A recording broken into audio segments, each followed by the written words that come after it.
동결건조 채소와 곡물, 단백질, 그리고 효소와 비타민, 미네랄로 만든 다이어트 전용 그린 스무디로 하루 한두 끼만 바꿔 드세요. 비타샵 그린 스무디 다이어트 1522-6648 1522-6648 혹은 비타샵을 검색해주세요. 엄마! 가글 했는데 입에서 뭐가 나왔어! 그거 올리덴탈 체크 가글이라 그런겨. 지금 쓰고 있는 가글 사용 후 확인해 보셨나요? 무색소, 무알콜, 무계면 활성제의 올리덴탈 체크 가글은 쉽게 나온 입안의 이물질을 눈으로 확인할 수 있습니다. 딴지마켓에서 판매 중입니다. 한글도 남보다 빨리 깨치고 참 똑똑했는데 갈수록 실력이 뒤처지는 것 같아 걱정이에요. 혹시 초등학교 교과서 본 적 있어요? 어려운 어휘가 너무 많아요. 학교에서는 어휘 개념을 하나하나 설명해 줄 시간이 정말 부족하잖아요. 그럼 어떡하죠? 내 아이의 어휘만큼은 내가 책임져야죠. 어휘 공부의 정성. 초등어휘 3천, 초등어휘 5천. 검색창에 초등어휘 3천을 쳐보세요. 자려고 누웠는데 저스툰 지루한 지하철에 저스툰 자려고 누웠는데 지루한 지하철에 클래스가 타는 재미 저스툰 클래스가 타는 재미 저스툰 웹툰 웹소설은 저스툰 클래스가 타는 재미 저스툰.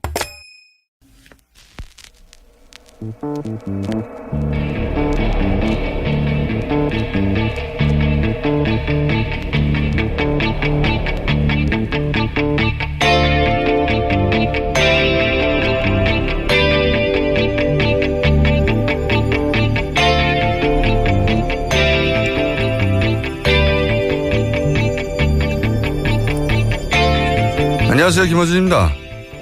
탈원전을 놓고 갑론을박이 계속됩니다. 향후 수십 년을 좌우할 국가 에너지 정책을 근본적으로 방향 전환한 일인 만큼 갑론을박 당연히 해야 합니다.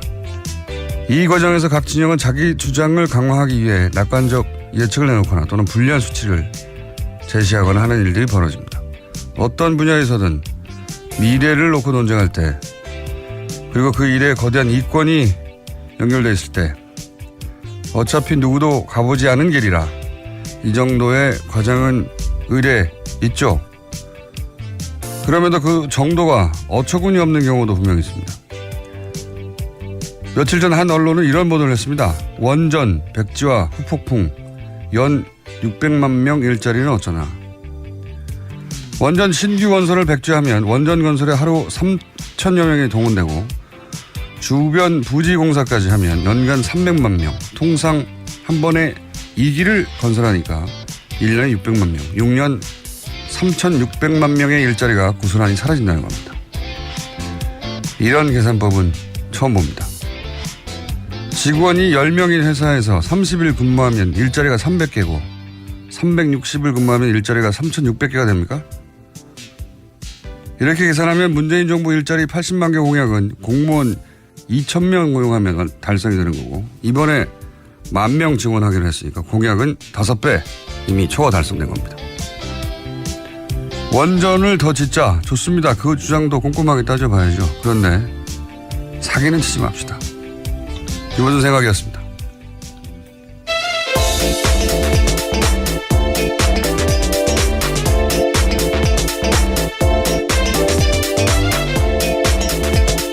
시사인의 김은지입니다. 이 원전 더 짓자는 기사에 보면 뭐랄까 낙관적인 전망, 예? 좀 수치를 유리하게 해석하는 걸 넘어서는 기사들이 있어요. 보면. 예. 워낙 숫자가 널뛰죠. 기사에 따라. 연간 600만 명 일자리. 예. 600만 명이란 말이죠. 충청 남북도 인구 전체가 200만 명이에요. 예. 충청 남북도 1세부터 하여튼 전체 인구를 3번 정도 완전 고용하는 숫자입니다. 600만 명이면. 이런 수치가 어디서 나왔는지. 그러니까 이렇게 계산한 거예요. 예. 하루 일당을 받고 일하든 뭐 어쨌든 3,000명이 동원되면 다 일자리고 지금 그러니까 직원 10명인 회사가 한 달 근무하는 일자리가 300개라고 말하는 계산법이 있지 않습니까? 직원은 계속 10명인데 365일 1년 근무하고 나면 그 회사의 일자리는 3,650개 이런 계산법이 있습니다. 일단 이런 식으로 계산해서 큰일 났다 이러는 거죠. 이게 많아요. 네, 지금 뭐 공론조사가 들어가 있으니까요. 결과를 좀 봐야 될 것 같습니다. 수기하는 내용들을요. 자, 그리고 또 이런 과정도 많죠. 원전을 당장 멈춰서 전기가 당장 부족해질 것이다. 아니면 논쟁은 좋은데 협박이거든요, 협박. 예. 자, 그 이야기는 저희가 또 다른 시간에 다루기로 하고 오늘 첫 번째 뉴스는 뭡니까? 네, 이번 주 이재용 삼성전자 부회장 재판이 집중적으로 이뤄지고 있습니다. 어제는 장충기 전 삼성 미래전략실 사장이 피고인 신문했습니다. 장 전 사장은 대통령 독대 직후 이재용 삼성전자 부회장한테서 한국 동계스포츠영재센터 지원 관련 서류를 받았다라는 기존의 진술을 뒤집었는데요. 원래 특검에서는 이렇게 말했습니다. 그러니까 이재용 부회장이 직접적으로 서류를 줬다라는 건데요. 어제 나와서는 이재용 부회장이 아니라 안종범 전 수석한테서 자료를 받은 것 같다라고 말한 겁니다. 그러면서도 만남 시간과 장소를 특정하지는 못했습니다. 최근에 이재용 부회장 변호인단의 그 변호 전략이 고스란히 드러나고 있죠. 보면 이게 처음에는 이제 독대한 후에 대통령을 댁도한 이후에 이재용 부회장이 서류를 줘서 예, 장시호 씨를 지원했다. 이게 골자였죠. 네, 뇌물죄 혐의입니다.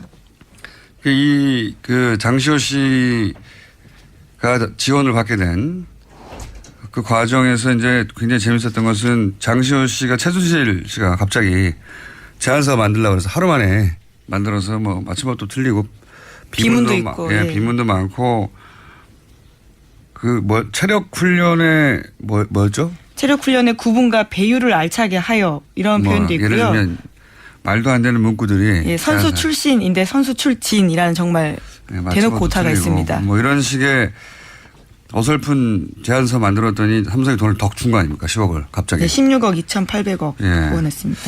2,800만 원요. 예. 그렇게 어설픈 서류 한 장 들고 와서 돈을 받아냈는데 그 과정을 특검에서 캐물었더니 이재용 부회장이 대통령을 만난 이후에 예, 이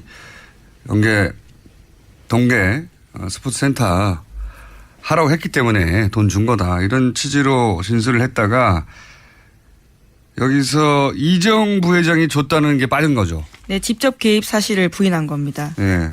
이재용 부회장이 준 게 아니고 안종범 수석이 줬다라고 이제 말을 바꾼 겁니다. 말을 바꾼 건데, 최근 이제 곧 그 결심이 있기 때문에.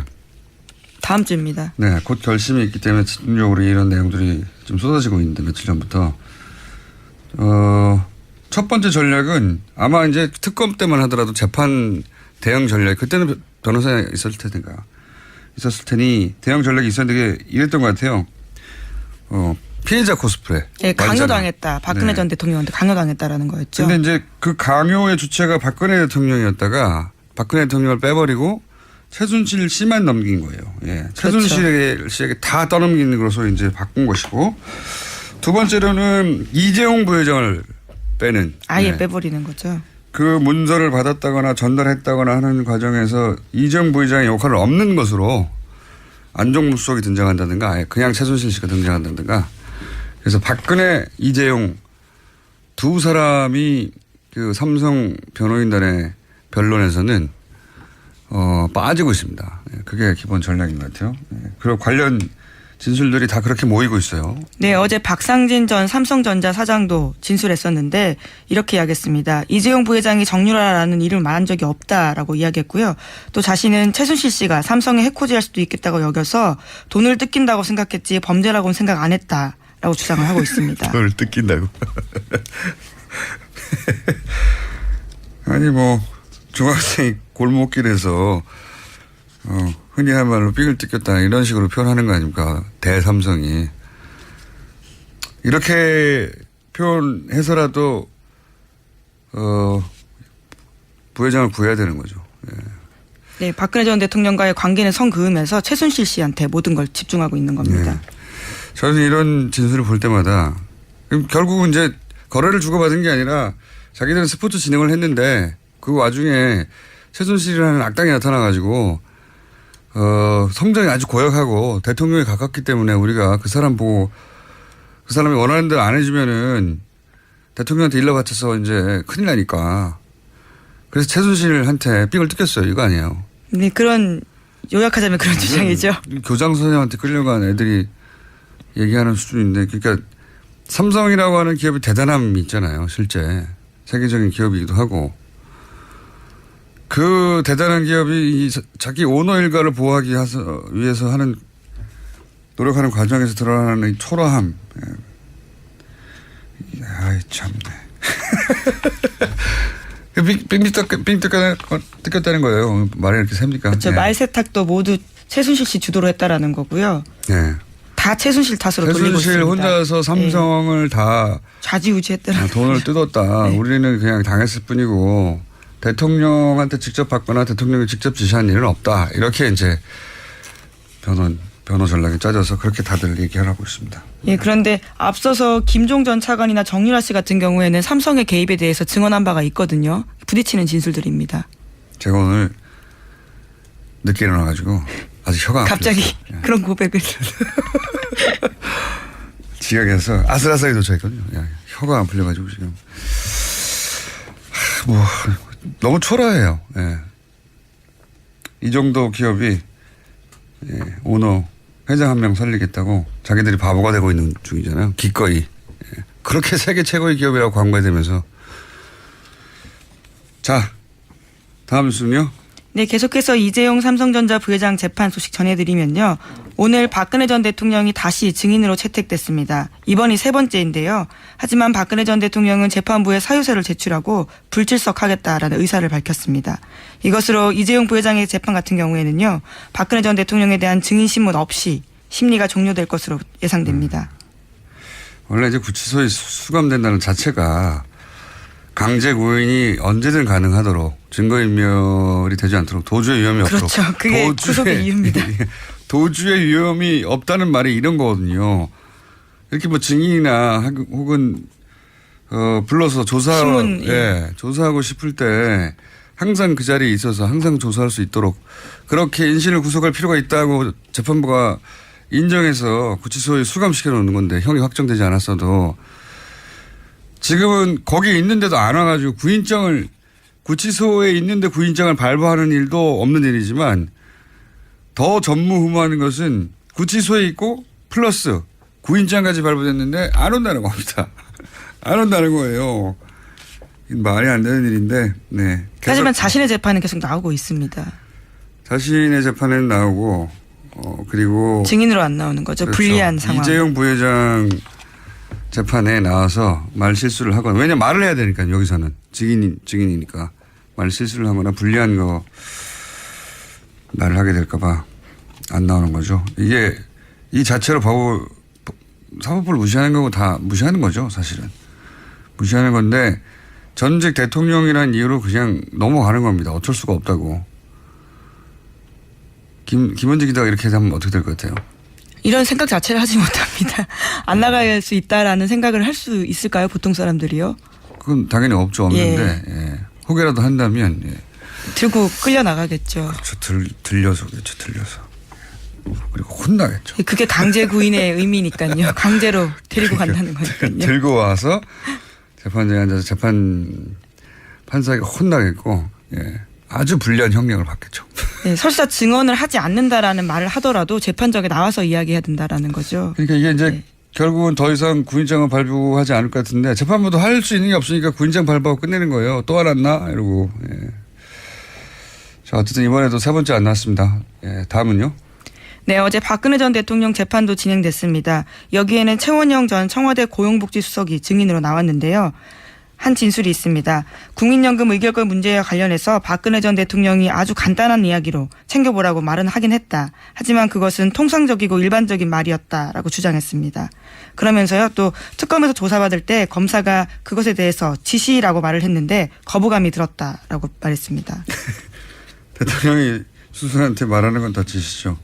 부탁입니까? 애원했다고 그래요, 그럼? 재밌는 뉴스네요. 이게 이제 그 삼성물산 합병안에 대한 국민 의견, 국민연금, 네. 의결과 관련된 문제죠. 관련해서 자기는 지시를 받아들이지 않았다. 네. 챙겨보라고는 이야기했지만 그건 지시가 아니었다라는 주장인 뭡니까 거죠. 그러면 챙겨보라고 했는데 지시가 아니면 희한한 짓이네요. 네. 애원하였다라고 합니까? 아니면 뭐 참네.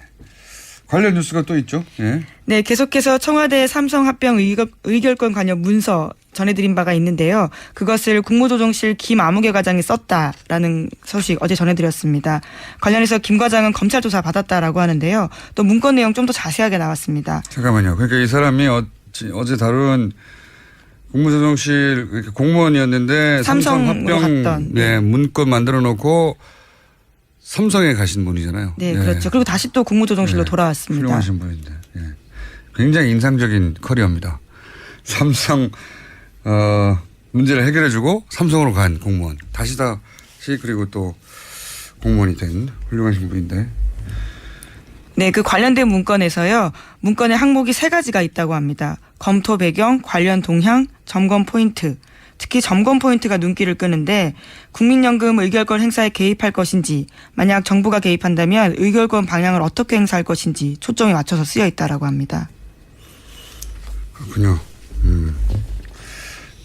정부가 국민연금 의결권에 개입하면 안 되는 거거든요. 예, 불법입니다. 네. 그래서 문영표 전 장관 같은 경우에는 지금 1심에서 유죄를 받아서요. 네. 구속 중입니다. 거기 개입했다는 이유로. 그렇죠. 근데 이제 청와대에서 작성한 문건에 이미 의결권 행사에 개입할 것인지, 개입하면 어떻게 할 것인지, 의논을 했다는 건 불법 의논을 했다는 거죠. 실제 정황은 이제 개입한 것으로 보이고, 그래서 구속돼 있는 거고. 네, 이때가 특히 중요한 게요. 의결권 행사하기 한 달 전에 쓰인 문건입니다. 이게 뭐가 문제인지도 다 분석이 돼 있단 말이죠. 주주이익이 무시되고 뭐 등등. 그 이외에 이어진 언론들의 비판이나 주주들의 비판도 다 알고 있었어요. 다 알고 있었는데 그래서 몰래 한 거죠. 예. 몰래 했고 실제 그 덕분에 삼성 승계 문제, 아버지가 아들한테 재산 물려주는 문제는 대단히 중요한 부분이 해결된 거죠.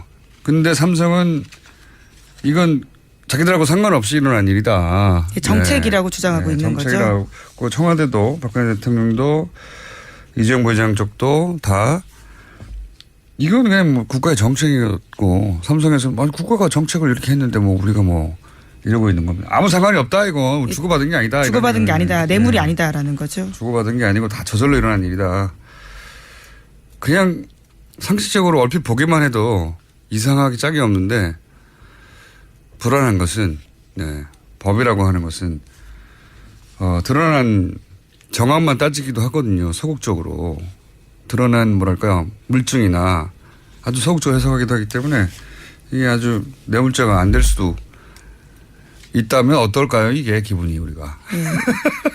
근데 관련된 물증이 벌써 많이 나왔습니다. 청와대 캐비넷 문건도 그렇고요. 안종범 전 수석의 수첩도 그렇고요. 근데 그게 결정적으로 삼성을 봐줘라 이렇게 돼 있지 않으니까 해석을 하면서 이제 결정의 물증이 아니고 증인들은 다들 아니라고 하고 있고 또 삼성이고 전직 대통령이고 하니까 거기서 뇌물죄가 인정되지 않으면 지난 몇 달간의 어떤 촛불 집회나 탄핵도 다 허망한 일인 거예요.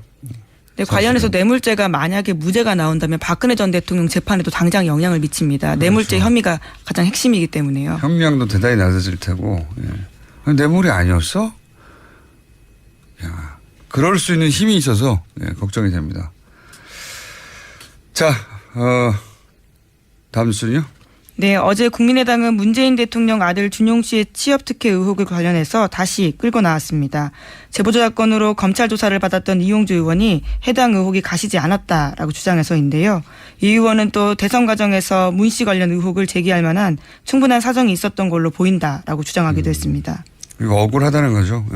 내 밑에 사람들 주장했지만 나는 몰랐고 나는 그때도 정당한 문제 제기를 했을 뿐이다. 이런 말을 하는 건데 근데 이제 조작을 한 게 본인이 단장으로 있는 공명선거단에서 해서 한 거고 부단장은 모두 기소했잖아요. 그렇죠. 두 사람 다 기소가 됐습니다. 법적 책임을 벗었지만 정치적 책임도 있지만 더 나아가 단장으로 관리 책임도 있는 거란 말이죠. 예. 원래 사과할 때 그냥 사과만 해야 되는데 그렇지만 그 뒤에 그럼에도 다만 이렇게 붙는 순간 사과 효과도 사라진단 말이죠. 예. 그리고 당시에 철저하게 검증했었다는 주장 여러 차례 했었거든요. 철저하게 검증된 건 아무것도 없는데 본인이 법적 책임을 벗었지만 자기 한 말이 도의적으로도 예, 그리고 사실관계로도 맞지 않은 그게 뭐 조작을 했거나 지시했다 아닌 걸로 검찰 수사결과를 발표했다 하더라도 이렇게 대응하는 건 본인에게 도움이 안 될 것 같은데 네. 어쨌든 제 궁금증은 풀리지 않은 채 그러니까 누가 신사에 관한 정보들을 주었는가 개인이 알 수 없는 네. 풀리지 않은 채 이 제보 조작 사건은 이렇게 일단락되고 있습니다. 저는 계속 궁금하기 때문에 예, 파악해 볼까 합니다만 한계가 있네요 이젠. 자 다음 뉴스는요. 네, 안철수 전 국민의당 대표가 전당대회 출마 결심을 굳힌 것으로 알려졌다라고 MBN이 보도했습니다. 안철수 전 대표와 가까운 당내 관계자의 말을 인용해서인데요. 안 전 대표의 출마 의지가 굳어졌다면서 이르면 오늘 출사표를 던질 것이다 라고 말했습니다. 그래요? 네, 물론 인용 보도이긴 합니다. 네. 이런 인연 보도는 보통 간을 보는 건데. 예. 현재 만약에 나온다면 뭐 이런 정치권 뉴스는 뭐 틀린 경우가 많긴 하지만 이런 뉴스가 많이 깔렸기 때문에 만약에 나온다면 현재 당 지지율이 4%대란 말이죠. 예. 더 내려갈 데가 없어요. 여기서부터 오르면 이제 지지율은 본인의 공이 되는 측면이 있고 한 가지. 다음 중요한 정치 일정이 지방선거인데 이번에 당대표가 되면 아마 지방선거 공천권 행사할 거란 말이죠. 그러니까 안 되면 못한다는 얘기죠. 자신의 복귀 기반이 해체되는 게 아닌가. 만약에 공천권도 행사 못하고 할 경우 그런 생각을 한 것이 아닐까. 근데 5년은 너무 먼데 말이죠. 대선 지금 3개월 지났는데 다시 전면에 등장하는 게 본인한테 맞나 하는 생각도 드네요. 이 관련해가지고 이거 안 전 대표와 당권 도전한다는 뉴스가 나오니까 뭐 오늘 결론 나겠지만 얼마 전부터 그 노원병이죠. 본인이 지었고 예.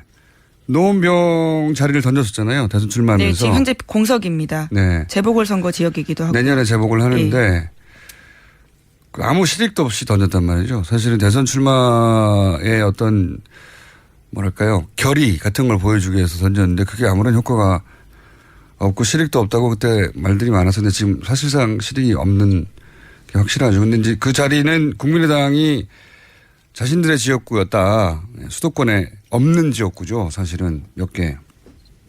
다른 후보를 만약에 국민의당에서 내면 3년 후에 총선할 때 안철수 전 대표 다시 내 자리니까 내놓을 할 수 없거든요. 그래서 부인을 여기 내자고 하는 이야기가 여의도에서 떠돌긴 했었어요. 예. 김미경 교수의 노원병 출마설 여의도에서 떠돌긴 했는데 이 뉴스를 보니까 연결해서 여의도가 워낙 카드라 통신이 많은 곳이긴 한데 둘 다 카드라 하긴 해요. 예. 근데 안철수 대표가 당권을 도전하면 이 가능성도 좀 더 높아지지 않을까. 저는 처음에는 둘 다 카드라야지 뭐 이렇게 급하게 나오겠냐 싶었는데 여기까지 왔네요 뉴스가. 근데 이제 김미경 교수 출마하면은 말들이 많겠죠. 왜냐면은 부인이 출마한 케이스들이 과거에도 있긴 있어요. 근데 대부분 주변에서 억울하게 의원직을 상실했다. 이런 경우에 나가는 거지. 본인이 스스로 자기 대선에 유리하라고 던진 자리에 부인이 나온다는 게 제가 보기엔 여론이 좋지 않을 것 같긴 합니다만. 어쨌든 안철수 전 대표가 갑자기 다시 당권 도전한다니까 생각이 나서 말씀드렸습니다.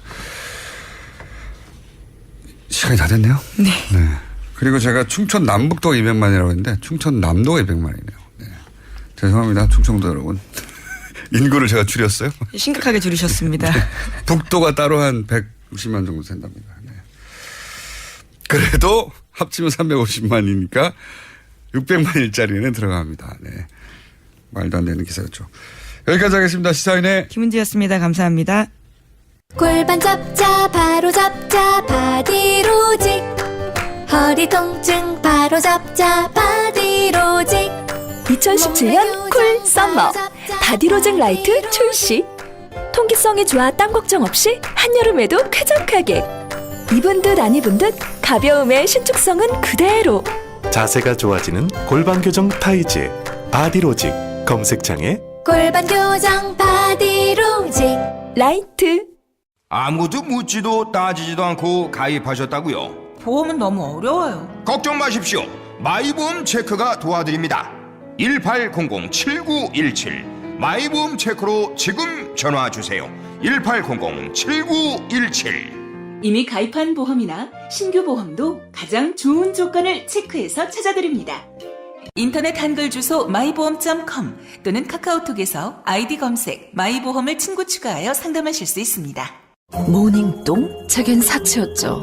내가 토끼인지 토끼똥이 나인지. 내가 변을 본 것인지 변을 당한 것인지 나는 바나나이고 싶다. 간혹 구렁이이고도 싶다. 미궁 대장사랑.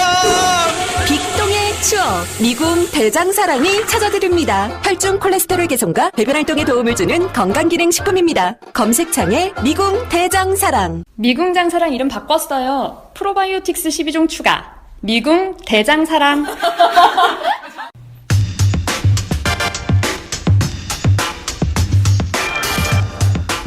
북한이 계속해서 미사일을 쏘고 있죠. 예.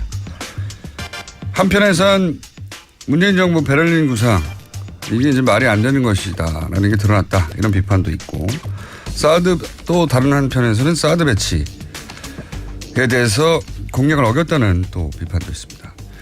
문재인 정부의 외교 안보 자문을 맡고 계신 한동대 김준영 교수님 스튜디오에 직접 나오셨습니다. 안녕하십니까? 네, 안녕하십니까. 김준영입니다. 국가안보실, 외교부, 통일부, 국방부 자문위원을 다 하고 계신 자문위원 4관왕으로 글쎄 이게 무슨 그런 용어가 있나요? 예. 아니 뭐 용어야 우리가 만들면 되죠. 예. 자문위원 이렇게 많이 하는 경우가 많습니까? 별로 없죠. 근데 제가 캠프에서 뭐 공약들을 외교 안보 관련 공약들을 만들었고 2012년에도 같이 일을 했었고요. 예. 문재인 캠프에 계셨기 때문에 자문위원 하나 정도로 맡을 수 있지만 캠프에 있었던 사람이 얼마나 많은데요. 자문위원 4개나 맡으셨습니까? 대신에 이제 핵심에는 못 들어간다는 뜻이죠. 이 자문이라는 뜻이 원래 자문만 해라. 네. 원래 하문이라는 뜻인 거 아시죠? 아래 사람한테 묻는 건데. 예. 당신은 청와대에 올 생각하지 말고 자문위원 여러 개 해라. 네. 그런 것 같습니다. 하여튼 자문위원 전문 국정자문위에도 계셨고, 네. 그리고 지금도 외교부, 통일부, 국방부, 국가안보실 자문위원을 두루도 맡고 계신.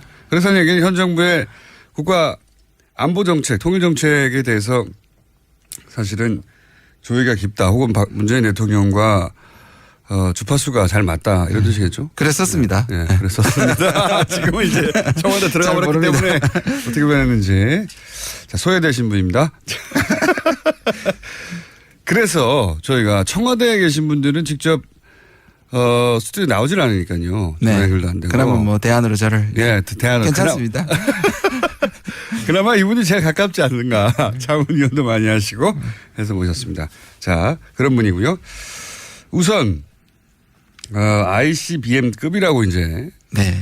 그렇죠. 네, 확정적으로 ICBM이라고 하기에는 아직은 부족한 면이 있나 보죠? 네, 그렇습니다. 그리고 이게 지금 모든 것이 사실 사드부터 시작해서 ICBM이 전부 다 정치화되고 있으니 이 용어가 굉장히 중요해요. 미국은 ICBM이라고 얘기하고 우리는 ICBM급이라고 얘기하고 러시아는 사거리가 늘어난 중거리 미사일급이다. 중거리라고 하고. 다 자기 입장을 담고 있는 겁니다. 그 뒤에 이유가 있겠죠. 네네. 예, 그렇게 말하는 이유를 좀 이따 설명해 주시고 이제 우리는 이제 급이라고 합니다. 네. 재진입에 실패했다 뭐 이렇게 또 해석을 하고. 급이라고 하면서 베를린 구상에 대해서 얼마 되지 않는데 다 무의미해졌고 그러니까 이 냉혹한 국제외교 현실을 모르고 그냥 좋은 말만 늘어놓고 온 거 아니냐 이런 비판을 야당에서 하죠. 예. 야당에서는 어차피 말로 하는 거니까요. 야당에서 그렇게 비판할 수 있습니다. 여기 대해서 사관왕이자 그리고 캠프에 계셨고 외교안보 장문을 계속 맡으셨던 문재인 대통령의 베를린 구상에 대한 비판을 어떻게 받아들이십니까? 한번 보시면 마치 북한이 ICBM을 쏘았기 때문에 비판하는 것 같지만 저는 그렇게 보지 않아요. 사실 한미 정상회담하고 G20 때 상당히 주목을 받고 나름의 그 한반도 문제에 대한 주도권을 가지고 왔을 때 이상했죠. 참았던 거죠. 언젠가는 이거 문제가 될 것이라고 기다렸던 보수 언론과 그다음에 야당이 봐라. 우리가 생각했던 대로 아니냐. 그때는 정말 말하고 싶었지만 뭔가 성공적이니까 말을 못했다가 지금 얘기하니까 처음부터 뭐 이 부분에 대해서는 반대했던 사람들이 반대를 하는 것이죠. 아, 미사일을 발사했기 때문이 물론 아니라. 북한이 이 베를린 구상이라고 한마디로 얘기하면 평화 구상이거든요. 네. 그러니까 이게 뭐 대화 좀 하자는 거 아닙니까? 그렇죠. 근데 한마디로. 이제 대화나 이런 제안이 너무 비현실적이다. 뭐 신경제지도 여기에 집중이 돼 있는데 그게 아니라 원래는 한반도 평화 좀 관리해야 되겠다. 이랬다가 죽겠다라는 거거든요. 그러니까 물론 북한이 ICBM을 쏘았기 때문에 대화 무드나 평화 무드가 약해진 건 맞지만 기본적으로 그 구상이 달라졌다고 저는 생각하지 않습니다. 네. 베를린 구상이라는 게 한쪽에서는 압박을 하고 한쪽에서는 대화를 하고 이거잖아요. 네네네. 두 개 다 하겠다는 거잖아요. 그렇죠. 네. 그런데 이상하게 문재인 대통령만 얘기하면 대화파라고 한국의 강경파와 미국의 강경파가 밀어붙이는 거죠. 아무리 대화 제재를 병행한다 해도 안 믿어주는 거죠. 이 프레임에 갇혀 있는 거죠. 그렇게 공격해야 네. 유일하게 공격거리가 생기니까요. 그렇죠. 네. 맞습니다. 그건 뭐 야권에서는 전쟁 중에도 대화를 해야 한다는 말을 해도 실제 그렇잖아요. 전쟁할 때 뒤에서 항상 대화합니다. 언제 전쟁을 어떻게 끝낼 것인가에 대해서 맞습니다. 네. 항상 대화하는데 우리는 대화가 지난 9년간 끊어져 가지고 이 군사분계선에서 마이크 들고 대화한다면서요, 진짜. 아니, 그렇죠. 확성기 들고. 아니면 이제 신문에 나거나 언론 하는데 북한이 우리 신문을 안 보면 연락할 길이 없습니다. 저도 그 정도일 줄은 몰랐어요. 저는 뭐 이메일이라도 보내고 이 시대에 아니면 한라인이라도 설치하고 아니면 뭐 군끼리는 뭐 소통하고 최소한에 네. 그런 게 있는 줄 알았더니 정말로 없다고 하더라고요. 제가 안보실 관계자랑 이 통일부 장관하고도 물어봤는데 있겠지 설마. 저도 그랬거든요. 예, 뭔가 뒤에서 만나고 있겠지. 아니랍니다. 확실히 아니랍니다.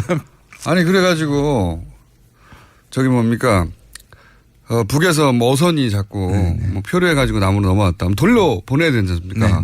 월남 의지가 없고 사고로 내려온 거면 돌려 보내야 되는데 돌려 보낼 방법이 없는 거예요. 북한하고 소통이 안 되니까. 네, 맞습니다. 예전에는 뭐 전화 한 통화를 하면 됐는데 야 그 사람들 왔어 데려가 이러면 되는데 방법이 없으니까 확성기 들고 얘기한다고. 네, 야 맞습니다. 맨날 며칠 누가 내려왔어.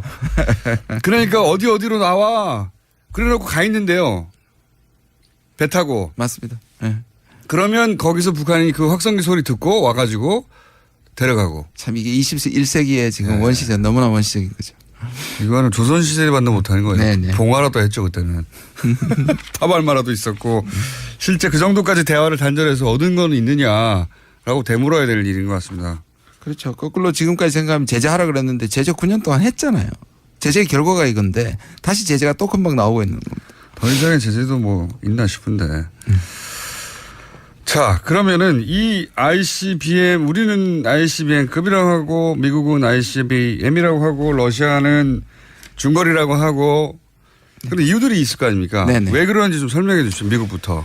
예, 미국은 이게 ICBM이라고 얘기를 해야지 맥시멈 프레셔이라고 하는 최대 압박을 하겠다는 그리고 지금 미국의 외교 안보를 책임지고 있는 뭐 트럼프 자신은 사실 그거를 받아서 얘기하는 정도지만 사실 매티스나 맥메스터 같은 군부가 사실상 지금 외교 안보를 완전히 총괄하거든요. 틸러스는 힘이 굉장히 많이 약해졌습니다. 예. 그러니까 모르죠. 그리고 기업가 출신이라. 그렇죠. 예. 그리고 이 소위 말하는 군사 강경파들은 반너 반중입니다.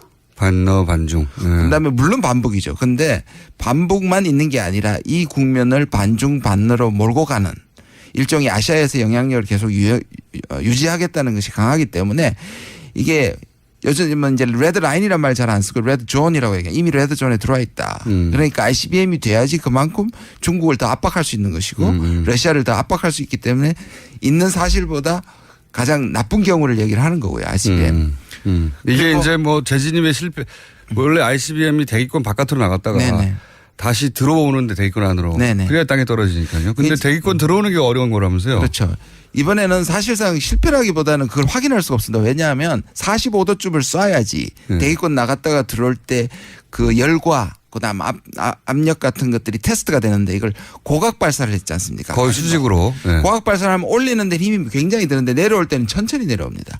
그래서 온도나 압력이 그렇게 높지를 않거든요. 그러니까 그 테스트를 못 하는 거고요.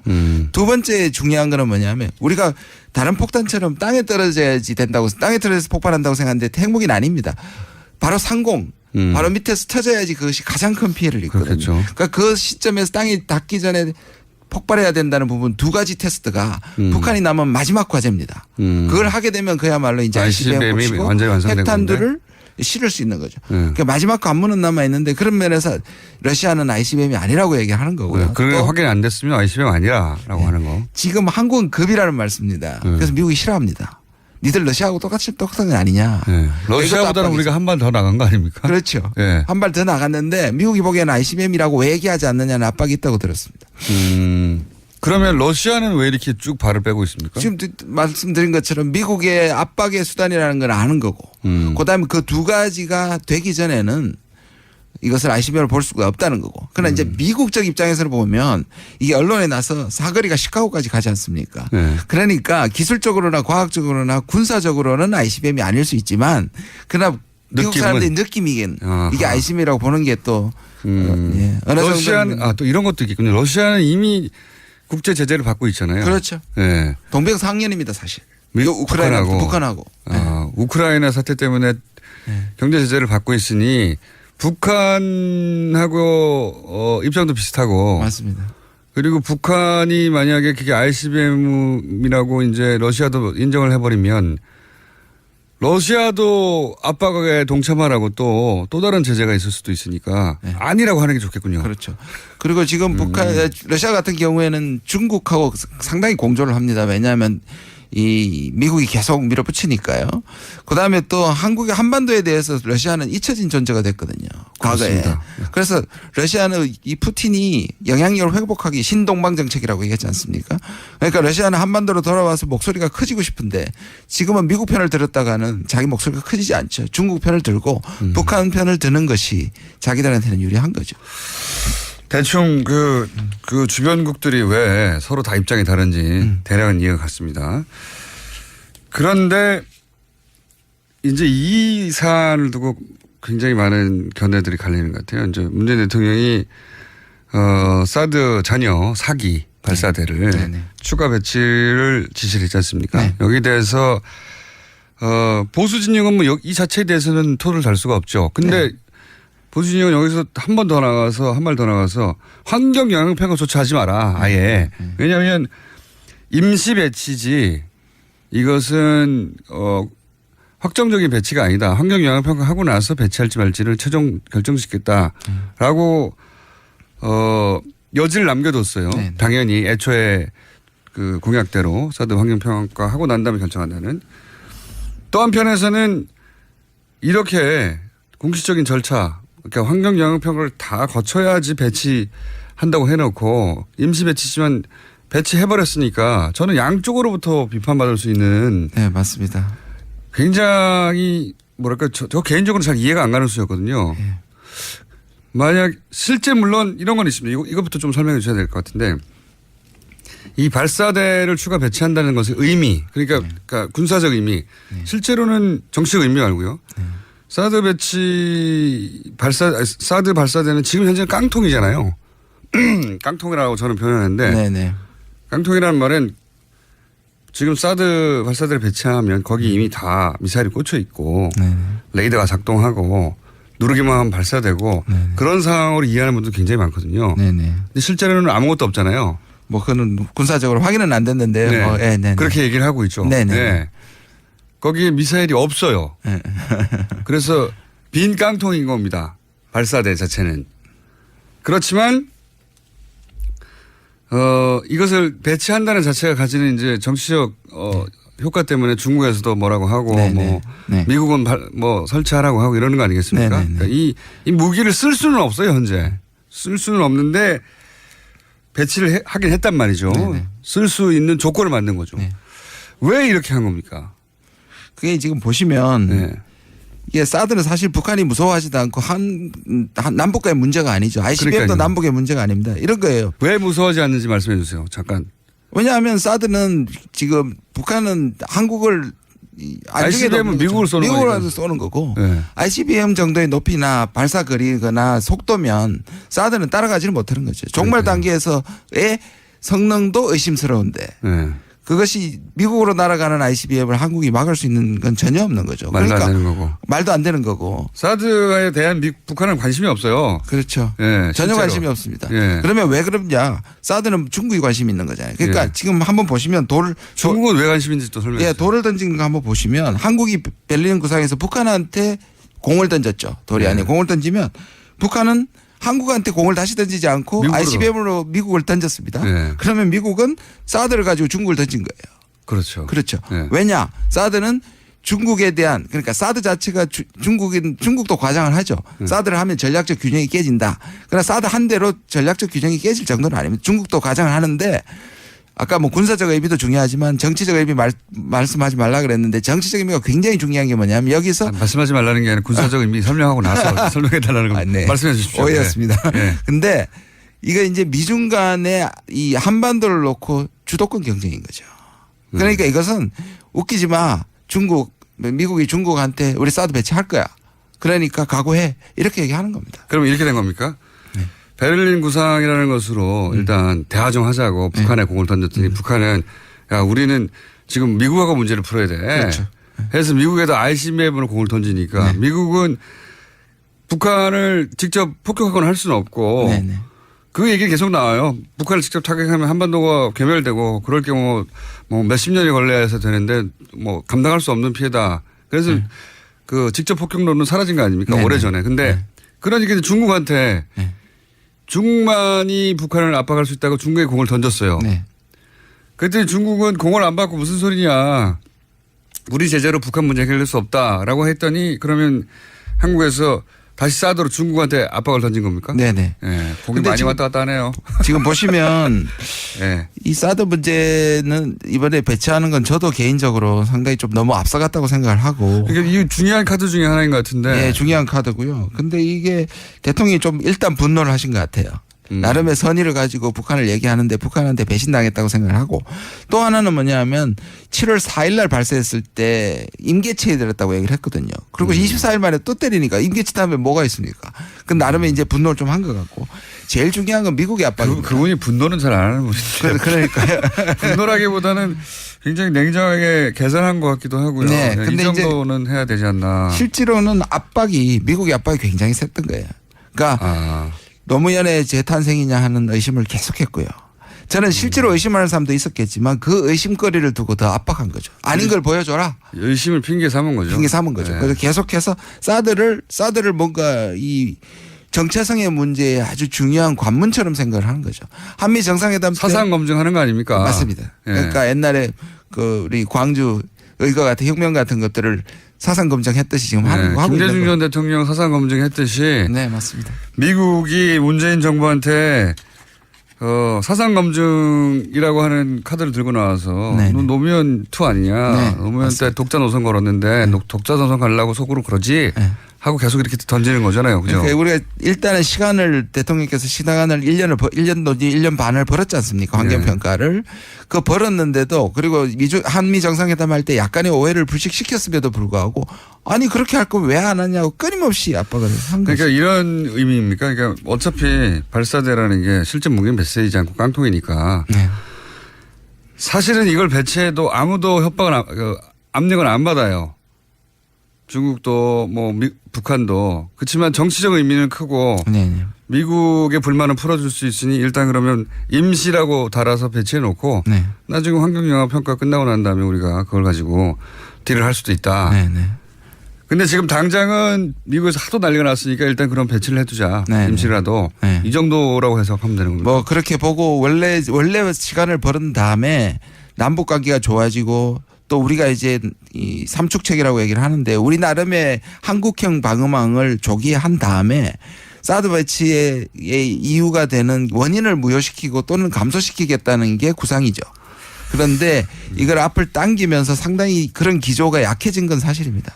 그러니까요. 이게 중요한 카드였던 것 같은데 이 카드를 이때 써야 할 만큼 뭔가 급박한 상황이 있었나? 뭐 이렇게 생각이 되는 건데. 그건 결국 미국이죠. 그러니까 이게 압박은 실제로 들어온 부분 떠나서 지금 미중 관계가 안 좋거든요. 그리고 트럼프가 국내적으로 밀리고 있고 사실 따지고 보면 러시아도 마찬가지입니다.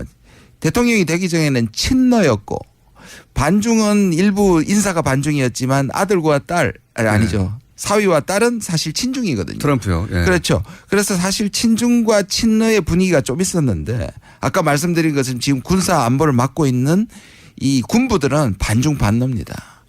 그래서 그렇죠. 이 부분에 원래 대해서 전통적으로 그렇습니다. 그래서 이거를 국면을 끌고 가고 있는 것이 사실상 이 군부고요.